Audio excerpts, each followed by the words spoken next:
फिर गूंजेगा हाथी नहीं गणेश का नारा, क्या ब्राह्मण करेंगे किनारा। ये इतने बेलज है बीजेपी वाले, इतने बेशर्म हैं कि आप मतलब वो पासको तक लगा दिया और वो भी वो आदमी में। तो जब तक आप सर्व समाज को नहीं साथ लेके चलेंगे, you can not survive in market. 18% vote पर दंगल, किसका होगा मंगल। ब्राह्मण बीजेपी नाराज होकर कहीं नहीं जाएगा। वो मायावती चाहे जिद्दाओं खेलने चाहे अखिलेश यादव, ठीक है। वो अपमान जो है भारतीय जनता पार्टी की सरकार में ब्राह्मणों को हो रहा है। 27 का चुनाव बसपा का ब्राह्मण दाव। जब आपकी सरकार थी तो आपने ब्राह्मण समाज के लिए क्या कर दिया था? ये पाया कि कहीं भी अब सामने नजर नहीं। मायावती को जय भीम के सिवा कुछ देख ही नहीं पड़ा। समाजवादी वाले मुसलमानों के नहीं हो सकते, किसी के नहीं बनते। नमस्कार, आप देख रहे हैं प्राइम टीवी। मैं हूं आपके साथ प्रज्ञा तिवारी। उत्तर प्रदेश में ब्राह्मणों को लेकर सियासत जो उफान पर देखने को मिल रही है, और इसी ब्राह्मण सियासत का फायदा उठाते हुए बसपा सुप्रीमो मायावती ने अपनी पुरानी चाल चल दी। दरअसल मायावती ने 2007 वाले फॉर्मूले को अपनाते हुए जालौन की माधोगढ़ सीट से ब्राह्मण प्रभारी बनाया। आशीष पांडे को जो है मायावती ने प्रभारी बनाया, जिससे ये साफ हो गया है कि 27 की तैयारी जो है बसपा ने शुरू कर दी। और इसी 27 की तैयारी में बसपा सुप्रीमो मायावती ने ब्राह्मणों को साधने की कवायद जो है शुरू की है। इन सबके बीच सवाल ये है कि 2007 के फॉर्मूले को अपनाते हुए क्या 27 में ब्राह्मण और हाथी का साथ देखने को मिलेगा, और मायावती जो है एक बार फिर से सत्ता पर काबिज होती हुई नजर आएगी। आपके हिसाब से क्या लगता है, 2007 वाला फॉर्मूला 27 में फिर से बीएसपी अपना रही है? देखिए, कोई मैं फ्यूचर प्रिडिक्टर तो नहीं हूँ, लेकिन जो मुझे एलिमेंट्स लग रहे हैं सत्ता के, क्योंकि इस समय मुझे लगता है देश की राजनीतिक स्थिति तहस नहस हो चुकी है। मुझे नहीं लगता कि जो लीडरशिप है वो सही दिशा में जा रही, सिवाय इसके कि अपना प्रमोशन कर रहे हैं कि ये सही दिशा है। दूसरी बात, मायावती जी का सबसे शुरू से ही एजेंडा रहा, because he is born as a leader in a very rural kind of India where poor people live there. तो मैं हिंदी में ही बात करूँ, ज़्यादा सही है। तो इसमें अगर राजनीतिक शार्पनेस की बात देखी जाए कि मायावती जी, अब इनका कहना ये है कि अब मैं गिव अप करूँगी नहीं, क्योंकि सबसे बड़ी आवाम मेरे पास है।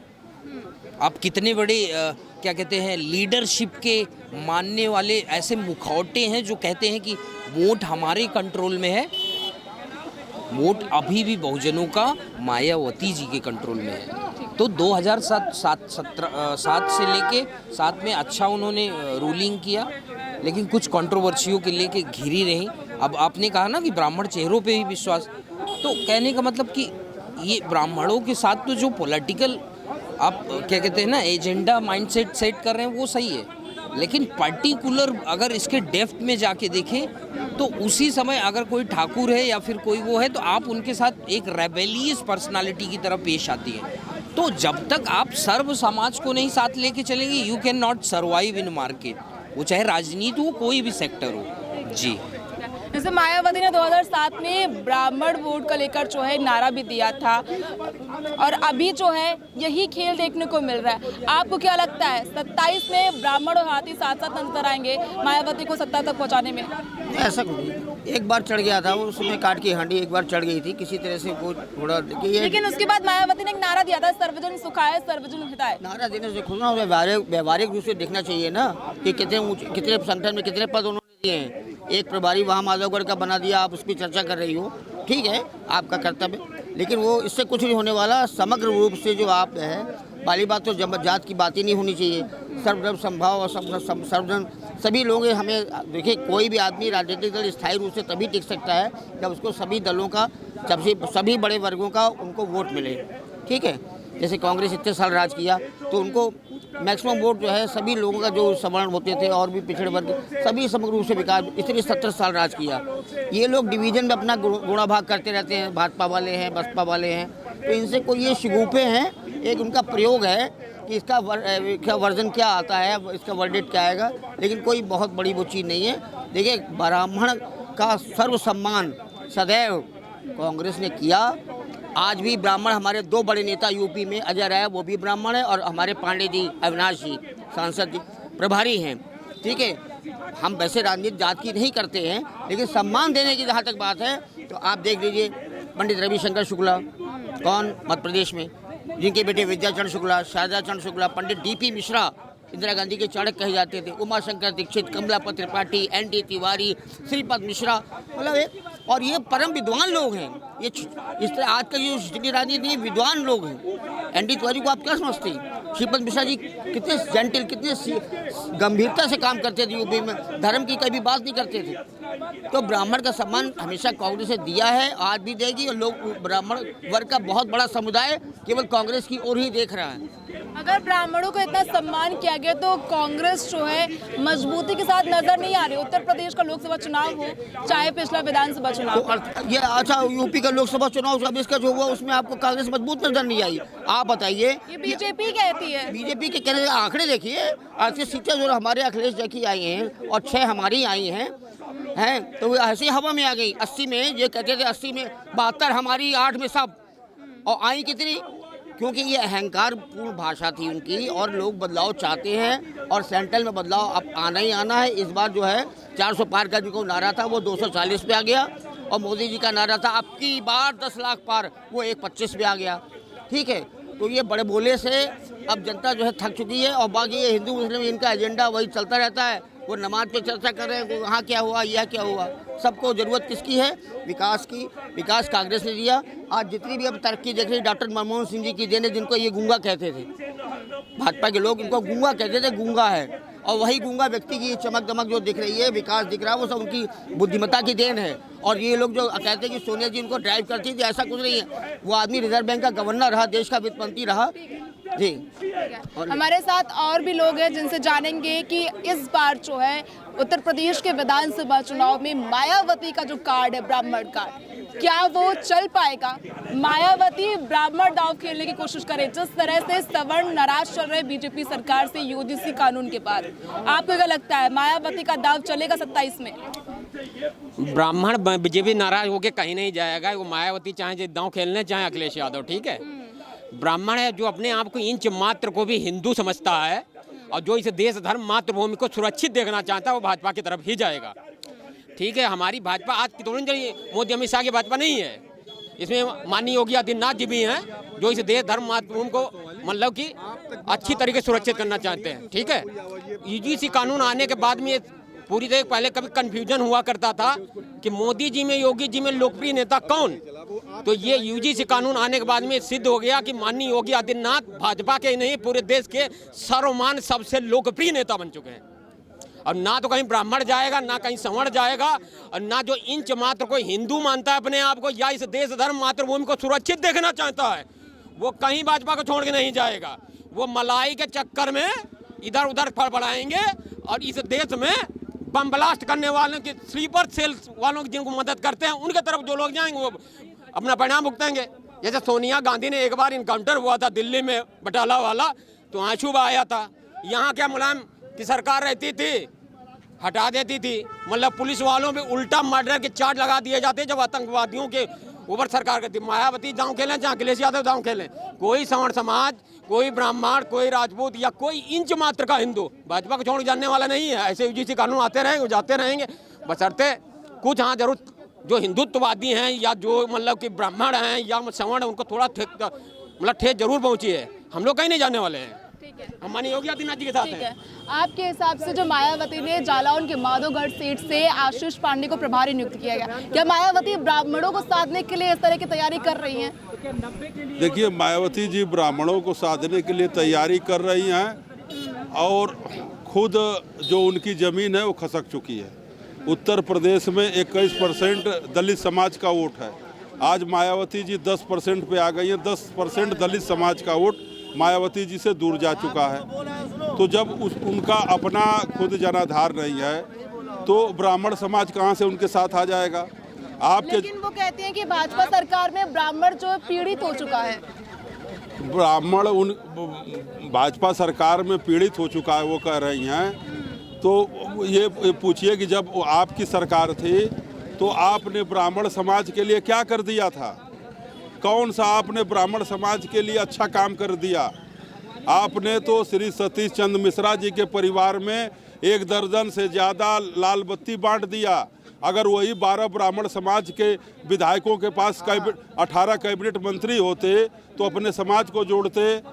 और उत्तर प्रदेश में कौन सा आपने जो है कि भगत सिंह से नाम से, चाहे चंद्रशेखर आज़ाद के नाम से, चाहे चाणक्य के नाम से, चाहे परशुराम के नाम से आपने विश्वविद्यालय बना दिया, आपने तो सतीश मिश्रा जी के माता जी के नाम से विश्वविद्यालय बनाया, उनके पिताजी के नाम से आपने मेडिकल कॉलेज खोला। सतीश मिश्रा जी कोई नेता हैं? वो तो वकील हैं, उनके पिताजी भी जज थे। ब्राह्मण अलग बात है, नेता होना अलग बात है। वो ब्राह्मण है, अच्छी बात है, कौन कह रहा है कि ब्राह्मण नहीं है, लेकिन नेता होना अलग बात है। अगर होते तो समाज जोड़ करके फिर सरकार बसपा की क्यों चली गई? सबसे ज़्यादा टिकट ब्राह्मण समाज को बहन जी ने दिया और सबसे ज़्यादा विधायक बने, मंत्री बने, फिर वो वोट क्यों नहीं बहन जी को मिला 12 में? सवाल इस बात का, ब्राह्मण समाज कहाँ चला गया? इसलिए ब्राह्मण समाज पढ़ा लिखा बुद्धिजीवी समाज है, वो सरकार के साथ रहता है, सरकार के साथ सरकार चलाना जानता है, सरकार के साथ रहता है, वो कहीं नहीं जाने वाला है। भारतीय जनता पार्टी में श्री ब्रजेश पाठक जी ब्राह्मण समाज के नेता हैं। लखनऊ, एक मिनट रुकिए, भागिए मत, लखनऊ विश्वविद्यालय के छात्र संघ के अध्यक्ष रहे हैं, लोकसभा के सांसद रहे हैं, राज्यसभा के सांसद रहे हैं, कैंट से विधायक हैं और डिप्टी सीएम हैं उत्तर प्रदेश में, और उनसे बड़ा कोई नेता नहीं है। 52 के 58 विधायक हैं यहाँ। और यहाँ भारतीय जनता पार्टी में ब्राह्मण जो है कि पितामह है, यहाँ पैर छुआएगा, वहाँ जाके ब्राह्मण पैर छुएगा। जैसे इन्होंने कहा कि अगर ब्राह्मणों का अगर मायावती बात करती है तो 2007 के बाद दोबारा सरकार क्यों नहीं बनाई है? उनका सवाल मायावती जी से तो बिल्कुल ठीक है, हाँ वो बात ठीक कह रहे हैं, लेकिन अब बात आती है भाजपा की। ब्राह्मण मंत्री हैं, ब्रजेश पाठक जी की बात कही उन्होंने। परशुराम भगवान की जो जयंती पे छुट्टी थी और रद्द भाजपा ने की। यही दारुल सपा में ही आ रहे थे हम लोग परशुराम भगवान की शोभा यात्रा निकालने के लिए। विश्वकर्मा जयंती की भी उन्होंने छुट्टी की कैंसिल और परशुराम भगवान की छुट्टी भी रद्द की। दूसरा, शोभा यात्रा निकालना चाह रहे थे। ब्राह्मण को आतंकवादी मानते हो क्या भाई? उर्फ निकलता है, सब कुछ निकलता है, तुमको तकलीफ नहीं होती? कैसे हिंदू हो यार? ब्राह्मण परशुराम के नाम पे अगर एक शोभा यात्रा निकाल रहा था तो आपने 100 लोग थे, हम मात्र 100 लोग थे। मैं अखिल भारतीय ब्राह्मण महासभा का प्रदेश सचिव था उस समय। एडिस चोटी तक के हमने जोर लगा लिए, हमको परमिशन रात तक कहा गया कि दे दी जाएगी। सवेरे जब हम पता चलता है तो कई लोग हमारे हाउस अरेस्ट हुए। हम 100 लोग लगभग सड़क पे आए, 500 पुलिस वालों ने हमको उस तरीके से रोका, हमारी महिलाएं बिलखती रही ब्राह्मण महासभा की, और इस सरकार को दिखा नहीं ब्राह्मण। माननीय ब्रजेश पाठक जी उसमें हमारे मुख्य अतिथि के रूप में थे। समझने वाली बात तो ये है कि उस कार्यक्रम के मुख्य अतिथि माननीय ब्रजेश पाठक जी थे। ब्रजेश पाठक जी की इतनी नहीं चलती कि अपने इष्ट के लिए एक छुट्टी या फिर एक शोभा यात्रा निकलवा। मतलब भाजपा सरकार में ब्राह्मणों का उद्धार नहीं है? कतई नहीं, बिल्कुल नहीं। और ब्राह्मणों का ही नहीं, अब तो पूरे सवर्णों पे बन पड़ी है। अरे सुनिए, घोर अपमान जो है भारतीय जनता पार्टी की सरकार में ब्राह्मणों को हो रहा है। बताइए कि ये जो है शोभा यात्रा नहीं निकालने दे रहे हैं। आप ये बताइए कि आपकी सरकार है, सनातनियों की सरकार है, और सनातन धर्म का ही अपमान कर रहे हैं। यही जो सनातन का नारा लगाते हैं, जो यही ब्राह्मण नाराज चल रहे हैं, क्या बसपा को जिताने में मदद करेंगे? ये सब जो भाजपा को हटाएगा उनके पास जाएंगे। और पहले बात तो भाजपा हटाओ, सनातन बचाओ।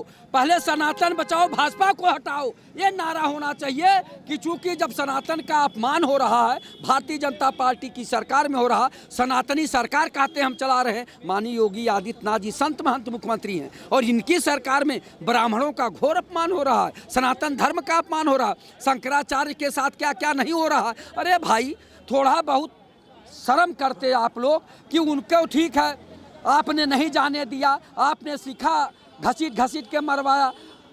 अब आप इतना अपमानित करना चाह रहे हैं कि यौन शोषण का मुकदमा लिखवा दिए। आप बताइए हम कहाँ मुंह दिखाएंगे? ये इतना बड़ा कलंक लगा दिया गया कि आप बताइए, अखबारों में छप रहा है, टीवी चैनल पे चल रहा है।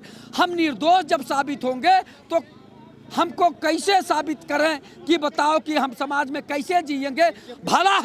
भला हो शंकराचार्य के कि बहुत हिम्मती हैं, बहुत साहसी हैं, कि कम से कम वो खड़े हैं सीना तान के कि सच परेशान हो सकता है, पराजित नहीं। जांच करा लो। जब 1000 सीसी कैमरा लगे थे, न वो बच्चे आए न गए, तो कैसे शोषण का शिकार हुए?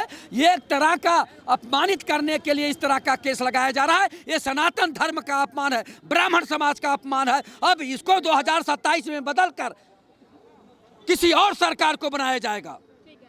ये सब लोग अपने अपने जात के लिए परेशान हैं, और हम जिस जात बिरादरी से आते हैं उसका नाम नहीं लेते लोग। हम बहुत दुखी हैं। क्यों नहीं लेते नाम? ये लोग नहीं लेते, एक बार भी आवाज़ नहीं उठाते कि विश्वकर्मा समाज, जो विश्वकर्मा समाज है, भाला बल्लम तीर तलवार बना करके दिया, इस देश को आज़ाद कराया, आज एक भी सरकार में मंत्री नहीं है। और भी जो पार्टियां हैं, चाहे सपा हो, बसपा हो, कांग्रेस हो, ये लोग सम्मान नहीं देते, एक बार आवाज़ ये लोग नहीं उठाते। लेकिन जब विश्वकर्मा समाज जागेगा ना, जिस दिन ये विस्फोट इतना तगड़ा होगा कि इनको कहीं इन लोगों को पानी नहीं उम्मीद लग रही है आपको? कोई किसी से उम्मीद नहीं है, विश्वकर्मा समाज को किसी से उम्मीद नहीं है। वो तो ब्राह्मणों को साधने की कवायद शुरू कर चुके हैं। 2 बार बहन जी की सरकार बनी थी तो वो दलित पिछड़ा मुस्लिम मिल के सरकार बनाए थे।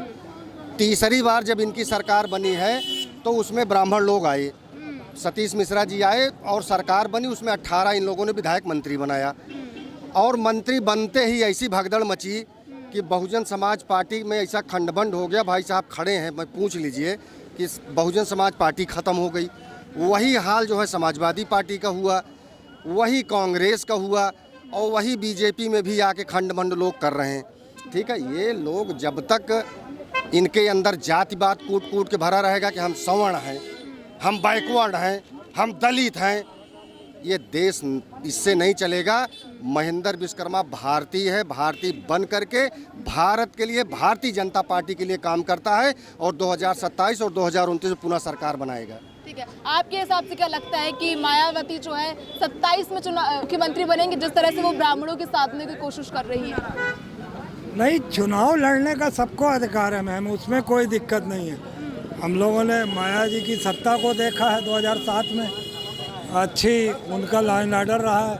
मगर सवाल ये है कि 10 साल से जब वो जनता से दूर हैं, अपने वोटरों से दूर, अपने कार्यकर्ताओं से दूर हैं, तो कहीं ना कहीं अब ऐसे में अगर आपने वो कह दिया कि 1-2 पंडितों को आपने टिकट दे के एक तरीके का इशारा दिया है, तो अब पंडित समाज भी ये देखेगा कि वाकई क्या मायावती जी में जो डर था पिछले 10 साल से, ऐसे में क्या अगर ये फिर भी 2-4-5 सीटें पा गई और पूरे चुनाव को ये प्रभावित कर देंगी, तो हमारे लिए तो इनके साथ चलना भी बड़ा दुर्भाग्यपूर्ण हो जाएगा कि हमारे किए पे सब पानी फिर जाएगा।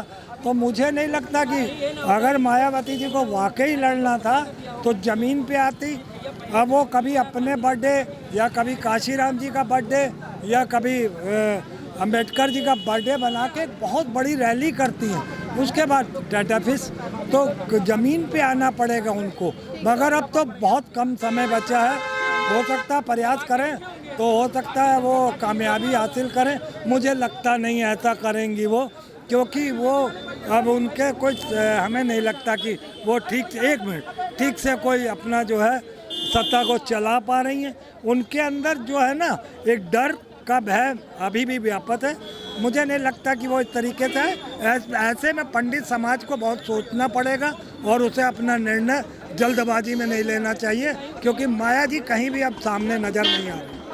मायावती जिस तरह से 2007 के बाद अब तैयारी करती हुई नजर आ रही 27 की, और प्रभारियों का नियुक्तिकरण अभी से शुरू हो गया, आपको क्या लगता है कि बसपा जो है 27 में हाथी के साथ नजर आएगा?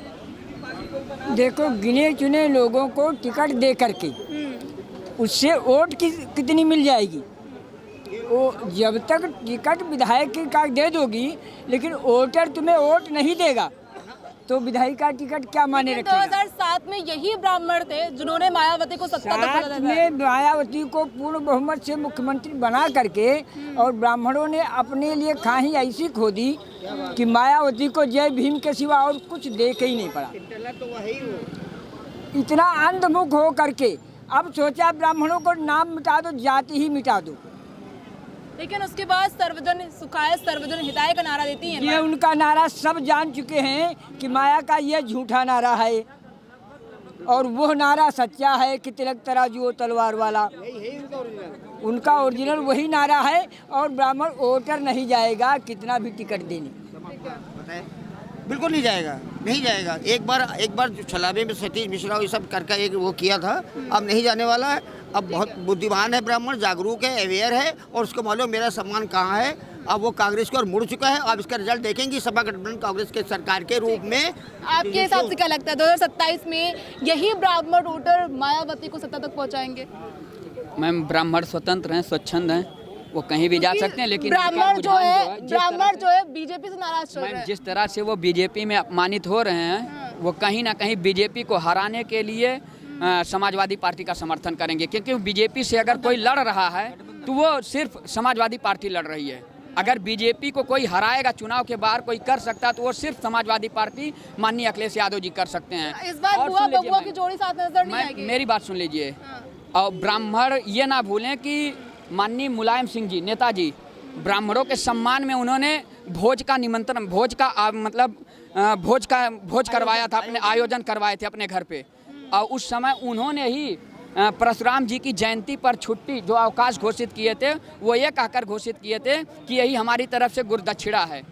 उसको ख़त्म करने वाले बीजेपी के लोग, जो इनके पूजनीय हैं, हम सबके पूजनीय हैं परशुराम जी, उनकी जयंती पर जो छुट्टी घोषित हुई थी उसको ख़त्म करने वाले बीजेपी वाले।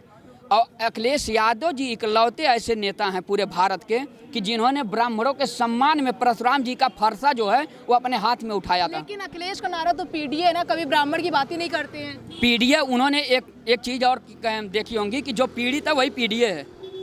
अगर ब्राह्मण पीडीए का तो पिछड़ा दलित अल्पसंख्यक नारा दिया है ना अखिलेश। हाँ, लेकिन ये भी सोचिए कि जो पीड़ित है वही पीडीए है। तो कभी अखिलेश ने कहा नहीं कि हिंदू भी, ब्राह्मण भी पीड़ित है? क्यों? वो उन्होंने कहा कि पिछड़ा कोई पीड़ित है या कोई एससी? नारा तो पीडीए का यही दिया अखिलेश ने। उन्होंने ये भी कहा है कि जो पीड़ित है वही पीडीए है। अगर आप पीड़ित हैं तो आप भी पीडीए परिवार से हैं, जो भी पीड़ित हैं। आपके हिसाब से अखिलेश यादव ब्राह्मणों के साथ है? बिल्कुल, अखिलेश यादव हमेशा समाजवादी पार्टी ब्राह्मणों का सम्मान किए। मैं तो बताया, दो चीजों को मैंने बताया। अगर शंकर यही सरकार, उसके अलावा अखिलेश जी जाके माफी मांगे थे। और ये इतने बेलज्ज हैं, इतने बेशर्म हैं, ये इतने बेलज्ज हैं, बीजेपी वाले इतने बेशर्म हैं कि आप मतलब वो पास्को तक लगा दिया। और वो भी वो आदमी मैम कि जो खुद मंत्रोच्चारण नहीं कर पा रहे हैं। मैम, योगी आदित्यनाथ जी जो एक मठ से आते हैं, वो मंत्रोच्चारण नहीं कर पा रहे हैं और इनका इनसे मांग रहे हैं कि आप अनिरुद्धाचार्य होने का सर्टिफिकेट दीजिए, प्रमाण दीजिए शंकराचार्य होने का।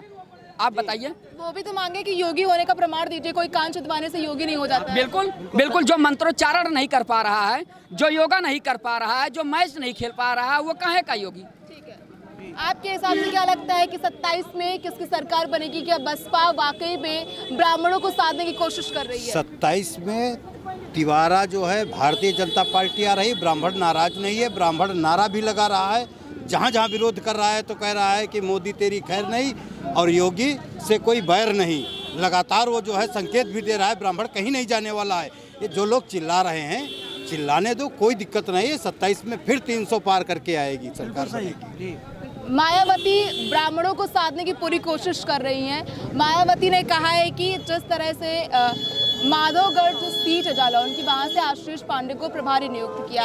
आपको क्या लगता है, मायावती जैसे बयान देती कि बीजेपी सरकार से ब्राह्मण नाराज चल रहे, पीड़ित हैं, क्या मायावती ब्राह्मण कार्ड खेलने का पूरी कोशिश कर रही हैं? देखिए, हम एक चीज़ आपको बता दें, चाहे समाजवादी पार्टी हो ब्राह्मणों के सम्मान की बात, या जो है बहुजन समाज पार्टी हो, किसी पर मैं आरोप नहीं लगाना चाहता हूँ। बाकी बड़ी जिम्मेदारी के साथ ये जरूर कहना चाहता हूँ, हम लोगों में जब बकरा की कुर्बानी होती है तो उसको हम लोग खूब नहलाते हैं, खूब धुलाते हैं, और जब जबे करने का होता है तो माला पहना देते हैं। कहने का हमारा मकसद है कि जब तक समाजवादी पार्टी की सरकार नहीं बनेगी, बहुजन समाज पार्टी की सरकार नहीं बनेगी, तब तक जो है ब्राह्मणों का सम्मान, समाजवादी भी माला हाथ में लिए घूम रही और कांग्रेस भी लिए घूम रही, और दो में से बहुजन समाज की, समाजवादी पार्टी की तो सरकार बननी ही नहीं। कहीं धोखे में बन जाए तब ब्राह्मण जो है अपने महसूस करे कि क्योंकि ब्राह्मण सबसे त्रस्त हो चुका है। बसपा को भी दे चुका है और टाइम, और सपा को भी दे चुका है, बीजेपी को भी दे चुका है। यूजीसी कानून आने के बाद सवर्ण नाराज चल रहे हैं, स्पेशली बीजेपी से। यही उत्तर प्रदेश की धरती पर 7 ब्राह्मणों को मुख्यमंत्री मुसलमानों ने 47 से 89 तक बनाया, और जब से 89 से मुसलमानों से ब्राह्मण हुए, तो ये जरा पूछ लीजिए ब्राह्मण समाज से कि उत्तर प्रदेश में 89 के बाद कितने ब्राह्मण मुख्यमंत्री बने। अगर ब्राह्मण कह रहे हैं कि हम बुद्धिजीवी हैं, ये भी ब्राह्मण है। दूसरी चीज़ रही गई है, अगर 7 बार हमने ब्राह्मणों को मुख्यमंत्री बनाया है मुसलमानों ने, तो एक बार ब्राह्मणों का भी न्यायिक अधिकार बनता है कि इस प्रदेश में मुसलमानों को मुख्यमंत्री ब्राह्मण बनाएं। असरुद्दीन ओवैसी का साथ ब्राह्मण समाज के लोग दे। मैं यही कहना चाहता हूँ, मैं कोई उनसे कर्जा नहीं मांग रहा हूँ। ब्राह्मण समाज से तुमको हमने साथ बनाया, तुम एक ब्राह्मण बना दो, मुसलमान बना दो उत्तर प्रदेश में मुख्यमंत्री। और रह गई बात कांग्रेस की और समाजवादी के लोग, आज जो शंकराचार्य के बारे में समाजवादी वालों ने, कांग्रेस वालों ने शंकराचार्य के बारे में ज्ञापन दिया है, तो वो भी केवल लुभाने का काम है। जब कांग्रेस समाजवादी वाले मुसलमानों के नहीं हो सकते, किसी के नहीं हो सकते, हम अखिलेश यादव से और राहुल गांधी से ये पूछना चाहते हैं कि कई बार राष्ट्रपति को, कई बार राज्यपाल में मुसलमानों की मुसीबत के लिए आप लोगों ने ज्ञापन दिया। ये अपना इनका विचार हो सकता है, लेकिन आपको मालूम है कि फखरुद्दीन अली अहमद राष्ट्रपति हुए, जाकिर हुसैन साहब राष्ट्रपति हुए, है ना। तो ये तो बहुत नैरो माइंडेड बात कर रहे हैं, ये इनका जो गोल है। बाकी कांग्रेस ने सर्वधर्म समभाव के नाते सबको सम्मान दिया। मीरा कुमार साहब लोकसभा स्पीकर बनी, है ना। क्या कॉस्ट की थी, वहाँ कास्ट की बात ही नहीं है। मतलब हर धर्म को सम्मान किया। कांग्रेस हमेशा सर्वधर्म समभाव की बात करती है और यही कहती है कि सब में उसी का नूर समाया, कौन है अपना कौन पराया, तुझको सबको कर प्रणाम तुझको अल्लाह रखे। यानी सबका सम्मान धर्म का होना चाहिए और सबका हक हकूक जो है वो कांग्रेस हमेशा करती आई। जितनी तरक्की है, प्रगति है, PGI, एम्स, टाटा, सब कांग्रेस की देन है। ये तो मतलब क्या हो रहा है सब आल नो वेल अब तक। तो देखिए, मायावती जिस तरह ब्राह्मणों को साधने की कोशिश कर रही है वो साफ नजर आ रही है। आशीष पांडे को जो है माधोगढ़ का प्रभारी बनाया गया। अब लेकिन वक्त ही बताएगा 27 में विधानसभा चुनाव होने वाले और किसके स्तर पर जो है मुख्यमंत्री का ताज सजेगा, कौन होगा, इसके पीछे बड़ा हाथ किसका हाथ होगा। क्योंकि ब्राह्मण जो है बीजेपी सरकार से नाराज चल रहे हैं, स्पेशली UGC कानून को लेकर। क्या BSP के लिए फायदेमंद साबित होगा, ये तो वक्त ही बताएगा। कैमरा पर्सन इशित के साथ में प्रज्ञा तिवारी, प्राइम TV, लखनऊ।